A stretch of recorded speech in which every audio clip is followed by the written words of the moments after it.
title ng message ngayon is The Savior is Born. Merry Christmas! And a Happy New Year! Purihin natin ang Panginoon sa pagse-celebrate ng Kapaskuhan. Alam natin na kasama natin ang Panginoon sa ating mga celebrations. Okay. Now, sa next na slide, may isang bata na nahulog sa isang pit.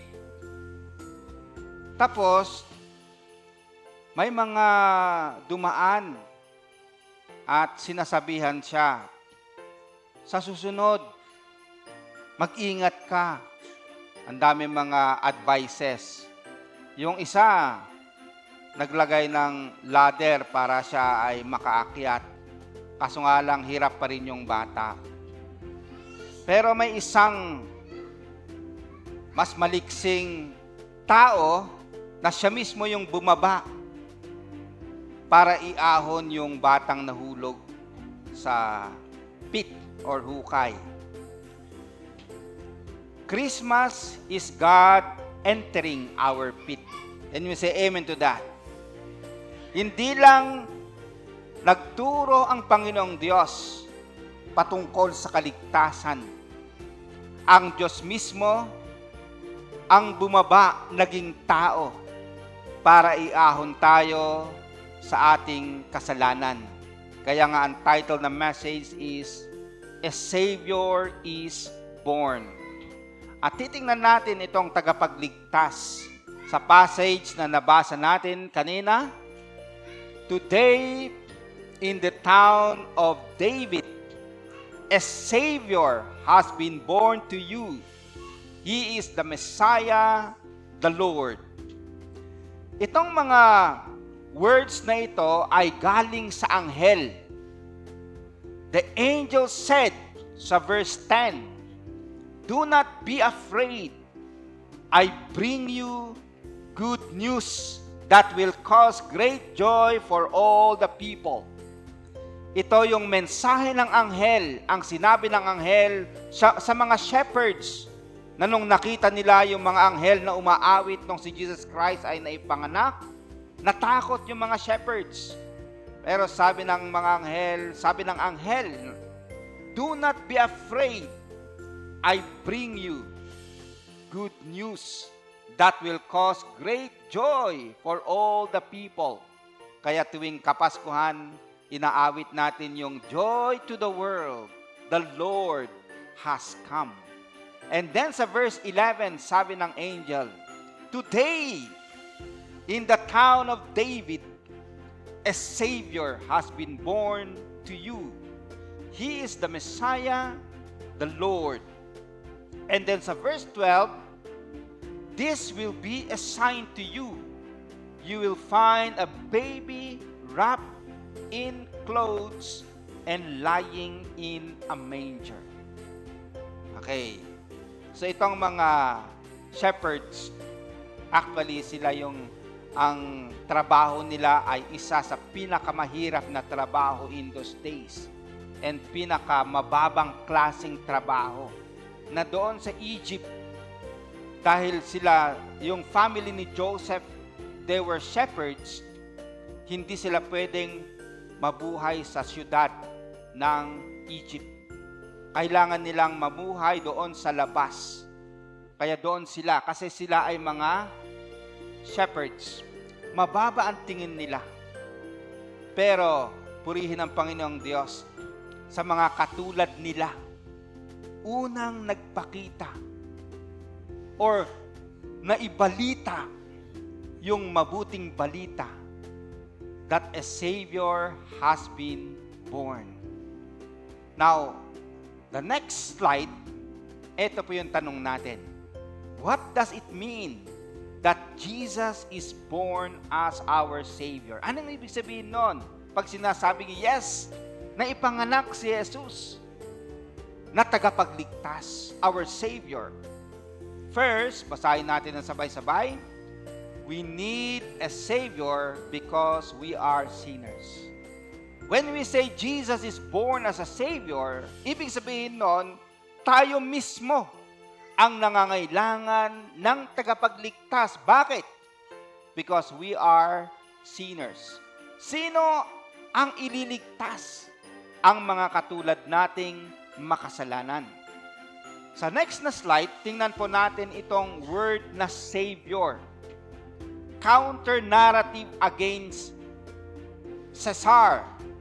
Yung Caesar, yung emperor in those days, siya ang tinatawag na Savior.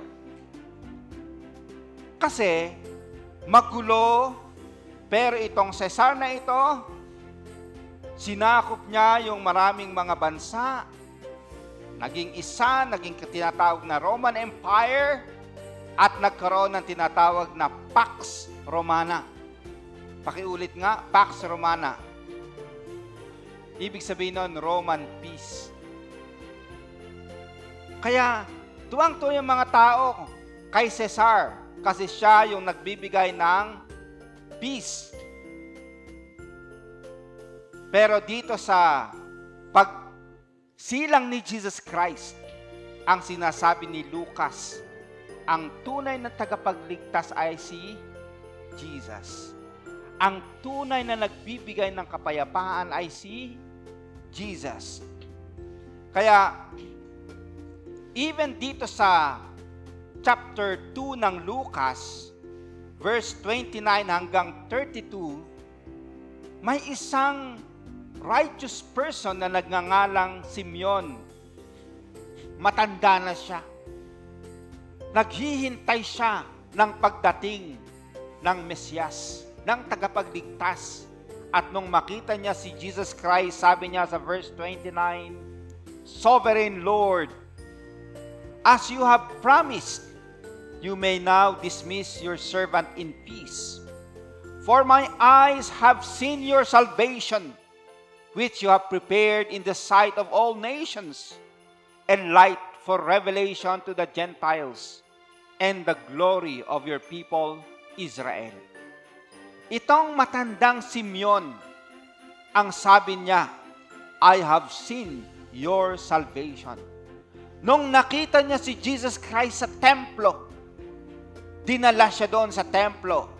Ang sabi ni Simeon, my eyes have seen your salvation. Nakita ko ang kaligtasan or pagliligtas ng Panginoong Diyos.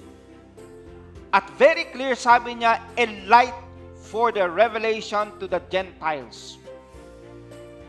Kaligtasan para sa mga Gentiles and the glory of your people, Israel. So Christmas begins with an honest truth. Humanity needs saving. As the angel announced, not a teacher or example, but a Savior. Hallelujah. Yun yung sinabi ng angel. A Savior has been born to you because we are sinners. Kailangan natin ang tagapagligtas. Even in the Old Testament, tingnan natin sa next na slide. Sabi ng Panginoon, even I am the Lord, and beside me there is no Savior. Okay? Nakita natin yung background ng pagiging Savior. Sa Old Testament, sino yung Savior? Si Yahweh. Ngayon, naging tao yung Savior in the person of Jesus Christ. There is no Savior beside me, sabi ng Diyos. Ang tagapagligtas lang ay ang Diyos. May mga katulad ni Caesar Augustus or mga emperors in those days na nagkiklaim na sila yung Savior. Pero very clear sa salita ng Diyos, beside Yahweh, there is no Savior. Now, tingnan natin si Mary sa Luke chapter 1, 46 to 47, nung sinabi rin ng anghel yung patungkol sa kapanganakan ni Jesus Christ through the Holy Spirit. And Mary said, My soul magnifies the Lord, and my spirit has rejoiced in God my Savior. Kita po natin na si Mary, kailangan niya rin ang tagapagligtas. May doktrina yung Roman Catholic about the Immaculate Conception ni Mary, na siya raw ay naipanganak na walang kasalanan. Okay. Pero very interesting, kung wala siyang kasalanan, bakit kailangan niya ang Savior? So, very clear dito na kahit si Mary, she needs a Savior. So, we need a Savior because we are sinners. Yun po yung sabi ng Bible sa Romans 3:23. Basahin natin ng sabay-sabay. For all have sinned and fall short of the glory of God. Lahat, walang exempted. Kahit si Mary, kasama siya dito. Even sa Romans 3:10, sabi rin doon, no one is righteous, no, not even one. Sa whole humanity, of course, except yung ating tagapagligtas na si Jesus Christ. Now, sabi ng isang theologian, si R.C. Sproul, sabi niya, sa next na slide, we are sinners because we are not sinners because we sin. We sin because we are sinners. Okay? So, hindi tayo sinners dahil nagkakasala tayo, pero ang sabi niya, we are sinners and so we sin. By nature, kasi ito yung na-inherit natin kay Adan at Eva, yung pagiging makasalanan. So, automatic na lalabas sa atin ay magiging makasalanan. Kaya all have sinned. This is the problem of humanity na ito yung sinolve ni Jesus Christ. No one could ever solve the problem of sin except Jesus Christ. Now, merong awit na very famous sa Pilipinas. Pag lumabas si Jo Marichan, ano yung naiisip natin? Whenever I see boys and girls. Kaso nga lang, itong mga UP choir, iba yung version nila. Whenever I see boys and girls lumulusong doon sa streets, I remember the bags na mga nepo babies. Okay. Pagkatapos, yung next naman, ano? Whenever there's baha na lumulutang na their cars, lulubog ang Christmas cause greed is in their hearts. Okay. Let's swim Merry Christmas. Let's swim Merry Christmas. Nothing beats this holiday. Magnoche Buena, doon sa bubong, baha is all around. Okay, pagkatapos sa kanan, sabi dito, budget sa flood control for a bright tomorrow. Inubos, nilimas, ninakaw na, O God. Ninakaw na, O God. Habang ang mga kurakot lumulusong doon sa snow. The cold will never bother them because greed is in their hearts. Pinakita dito yung nature ng tao, yung corrupt. Okay, lalo na pag nabigyan ng opportunity na gumawa ng kasamaan, yung katulad ng flush control anomalya sa Pilipinas. Okay. Pero nakakatuwa yung Pilipino, ano? They were able to turn into laughter yung ating masalimuot na hinaharap, ano? Okay, so ito yung makasalanan ng mundo natin. Hindi exempted ang mga Pilipino. Hindi tayo exempted. Pero the good news, basahin natin sa next na slide. Basahin natin ng sabay-sabay. For the wages of sin is death, but the gift of God is eternal life in Christ Jesus our Lord. Yes, ang kaparusahan ng kasalanan ay kamatayan. Pero ang offer ng Panginoon ay kaligtasan sa mga naniniwala, sumasampalataya kay Jesus. Nakasama natin. Hallelujah. So ito po yung sineselebrate natin tuwing Kapaskuhan. Meron tayong solusyon sa kasalanan.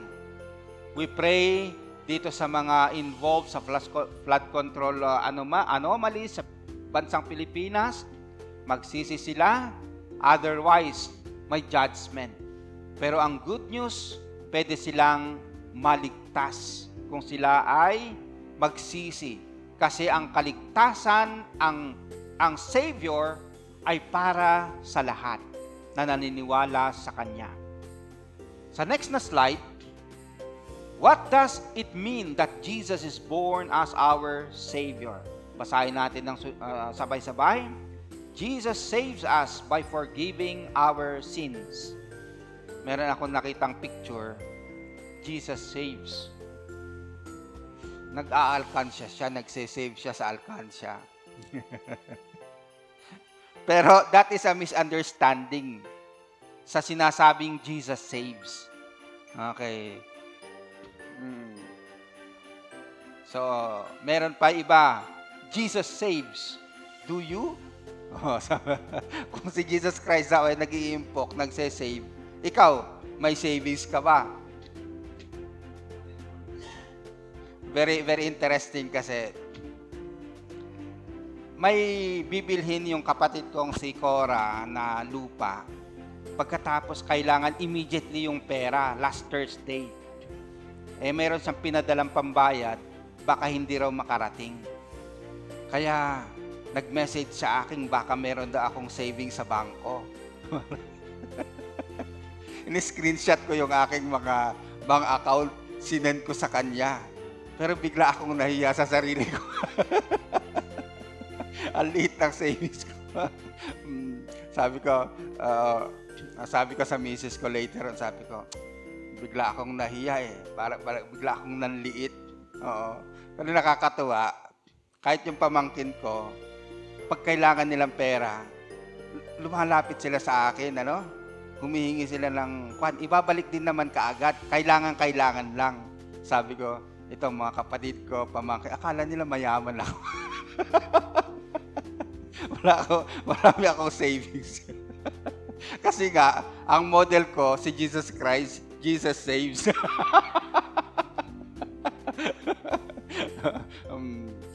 Pero hindi po yan yung ibig sabihin ng Jesus saves. Okay.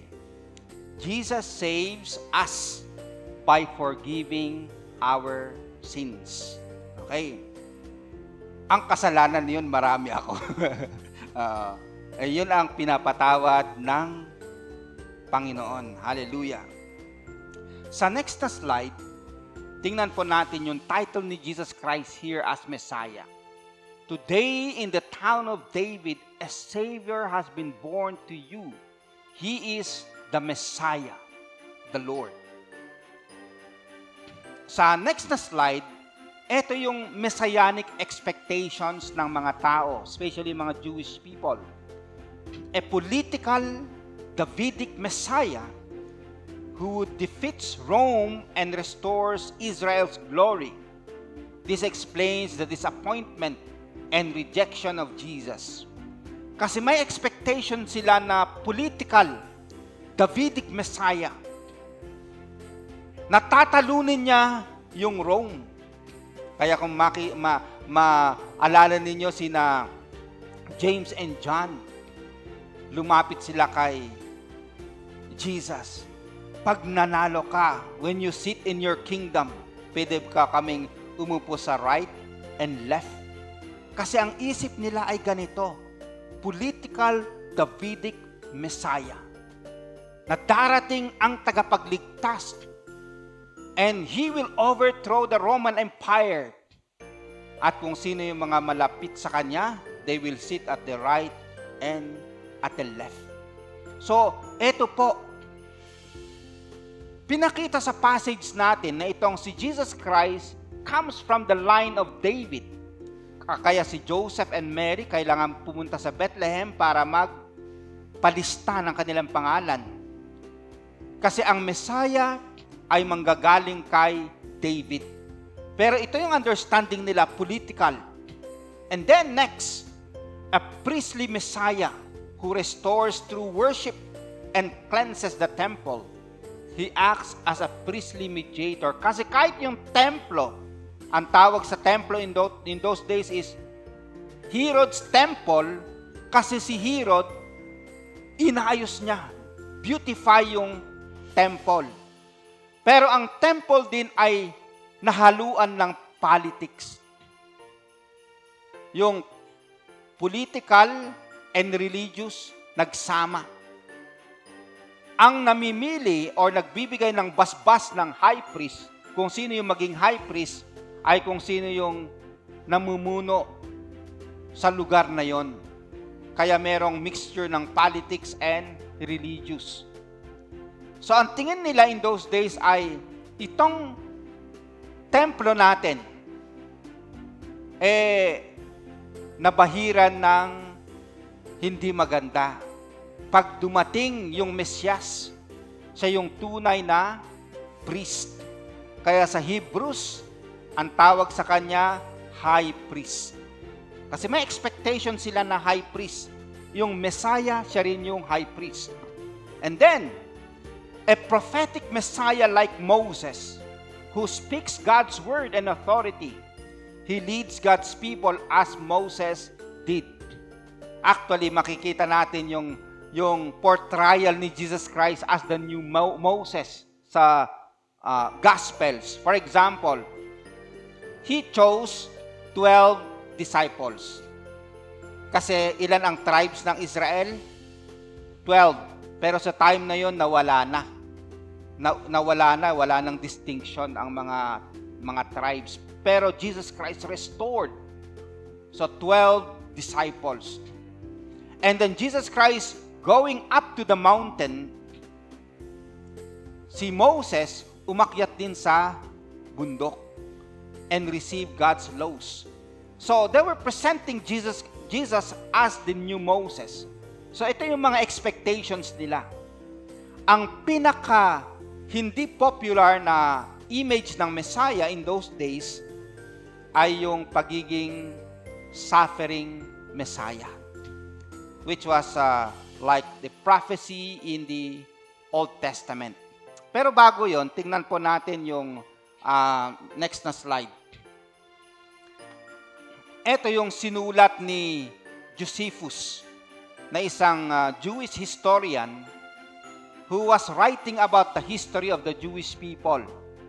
In Jewish War, na kanyang sinulat, Josephus refers a widely known Jewish belief that about that time, one from their country would become ruler of the world.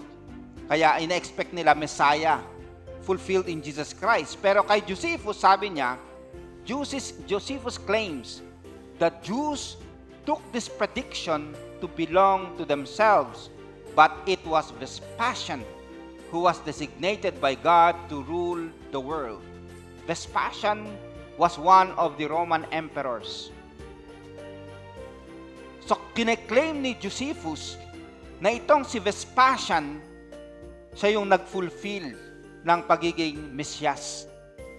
So, makita natin yung political understanding ng Messiah in those days. Pero dito sa Isaiah 53, sa next na slide, basahin natin ng sabay-sabay. He was despised and rejected by mankind, a man of suffering and familiar with pain. Surely He took up our pain and bore our suffering, but He was pierced for our transgressions. He was crushed for our iniquities. The punishment that brought us peace was on Him, and by His wounds we are healed. We all like sheep have gone astray, and the Lord has laid on Him the iniquity of us all. He poured out His life unto death, and was numbered with the transgressors.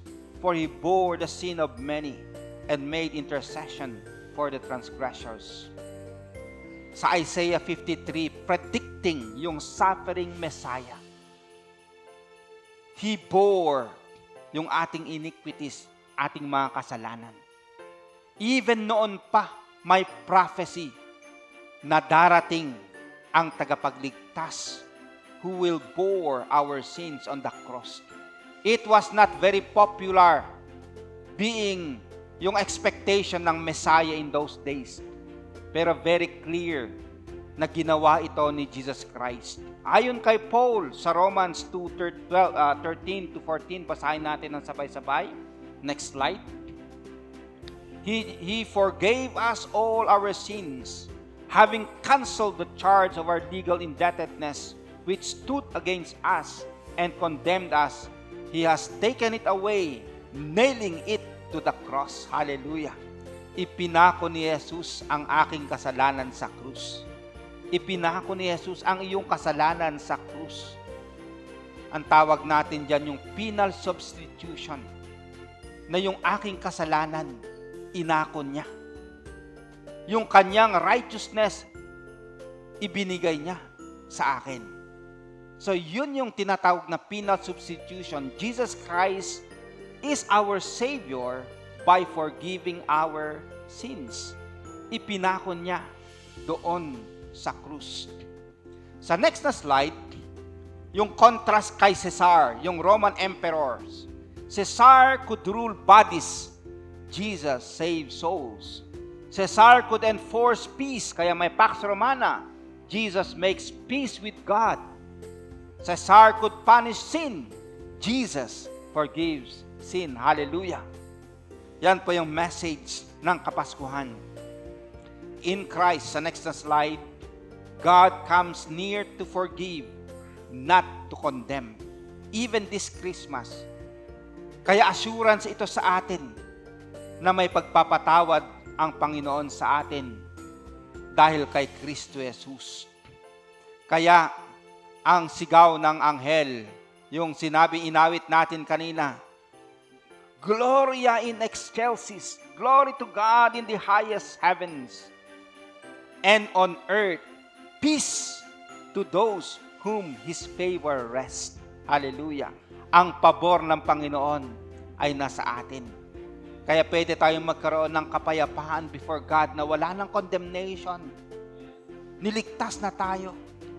Pinako na ni Jesus sa krus ang ating kasalanan. Hallelujah.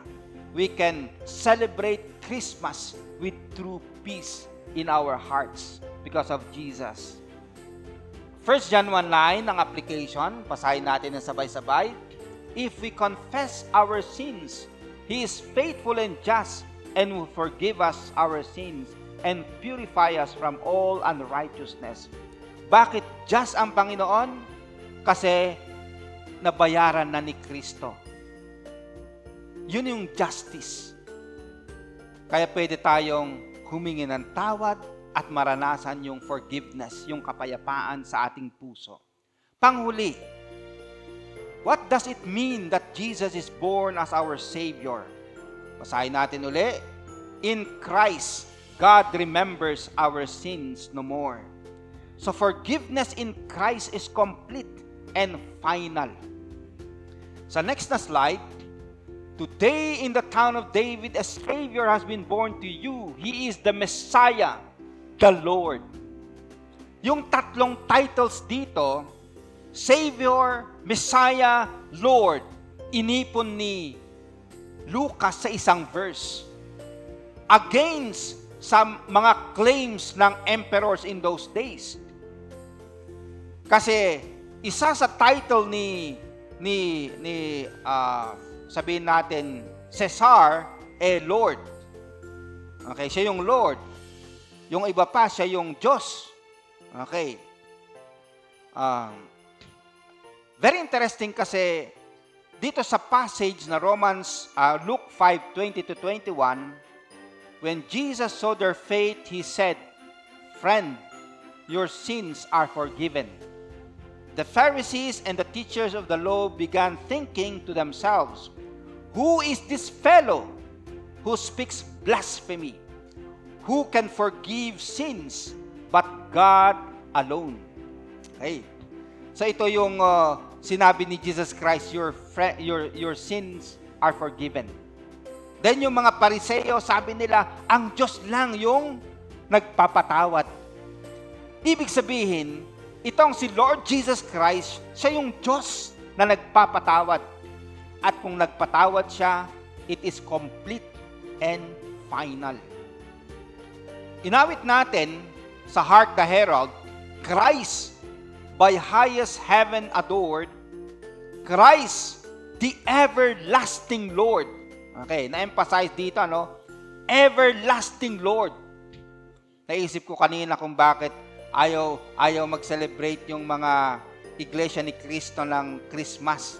Kasi kailangan nilang awitin ito sinasabing si Jesus is the everlasting Lord. Late in time, behold him come, offspring of the virgin's womb, veiled in flesh, the Godhead see. Pag nakita mo si Jesus Christ in the flesh, you see the Godhead. Okay? Sinasabi dito na si Kristo ay Diyos. Hail the incarnate deity. Okay. Yung naging tao na Diyos. Pleased with us in flesh to dwell, Jesus, our Emmanuel. Paano ka mag-celebrate ng Christmas kung hindi mo aawitin ito? Hark the Herald, which is a very Christmas hymn, Christmas music. Kaya yung ayaw mag-celebrate ng Christmas katulad ng Iglesia ni Cristo, kasi hindi sila naniniwala na si Jesus Christ ay Diyos, Lord God. Pero because He is God, He is Lord, pag sinabi niya napatawad tayo, complete and final yung ating kapatawaran. Sa next na slide, the true Lord of the world is not Caesar, but the child in Bethlehem. Kasi sa pag narrate ni Lucas, in those days, sa verse 1, Caesar Augustus issued a decree that a census should be taken of the entire Roman world. Ang Caesar Augustus na yon na tinatawag na Lord, nag-utos siya. Pero sa Luke 2:11, ang gustong sabihin dito ni Lucas, ang tunay na Lord is the child in Bethlehem na naipanganak. He is the Savior, He is the Messiah, and He is the Lord. Hallelujah! Palapakan natin ang ating tagapagligtas na si Jesus Christ. Hindi si Caesar or sino man ang tagapagligtas, the Lord Jesus Christ. In the next slide, itong Lord Yahweh as the forgiving God. Basahin natin ng sabay-sabay. For I will forgive their iniquity, and I will remember their sin no more. Hallelujah. I will remember their sin no more. Hindi na niya maaalala ang ating kasalanan. Sa Isaiah 43:25, basahin din natin na sabay-sabay, even I am the one who wipes out your transgressions for my own sake, and I will not remember your sins. Ang ganda ng art ng dagat na binubura niya yung my sin. Okay. My sin. Pag dumaan na dyan yung alon, nawawala na yung word na my sin. That is a very powerful illustration that God's forgiveness is final and complete kasi hindi na niya maalala ang aking kasalanan. Hallelujah. Ang iyong kasalanan, hindi niya na maalala. Okay. Next slide. Christmas assures us of peace with God because He remembers our sins no more. May tinatawag na hyperthymesia. Sa next na slide. Hyperthymesia, yung lahat-lahat, kahit details, maaalala mo. may isang pulis na detective na kaya niyang maalala yung mga details, kaya very efficient siya sa kanyang trabaho.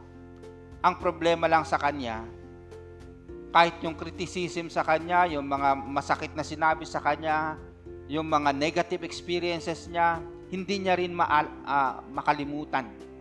Kaya minsan, laging nababagabag din or nalulungkot dahil sa mga hindi niya makakalimutan. Ang Panginoong Diyos, very powerful yung kanyang memory. Pero very interesting, nasabi niya, I will forgive you and I will remember your sin no more. Napaka-powerful siya. Pero ginusto niya na in Christ, hindi na niya maaalala ang kasalanan mo at ang kasalanan ko. Kaya at peace tayo sa Kanya, ang kadahilanan dahil kay Kristo, because of Christ. Pero minsan ang problema tayo, hindi natin makalimutan yung kasalanan natin. Hindi natin mapatawad yung sarili natin. Or hindi natin mapatawad yung iba. But you see, God Himself, He forgives us and gives us peace and assurance. Kaya ang response natin ay yung inawit ng anghel, Gloria in excelsis Deo. Glory to God in the highest. Hallelujah.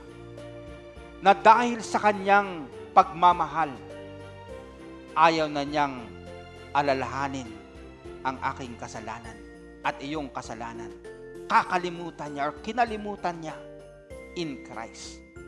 Kung si Kristo ay nasa akin, si Kristo ay nasa iyo, pag tumingin ang Diyos, hindi ang kasalanan mo ang kanyang nakikita. Ang nakikita niya ay si Kristo. Ang nakikita niya sa akin ay si Kristo. Because Jesus Christ is in me, Jesus Christ is in you. Kaya purihin natin ang Panginoong Diyos.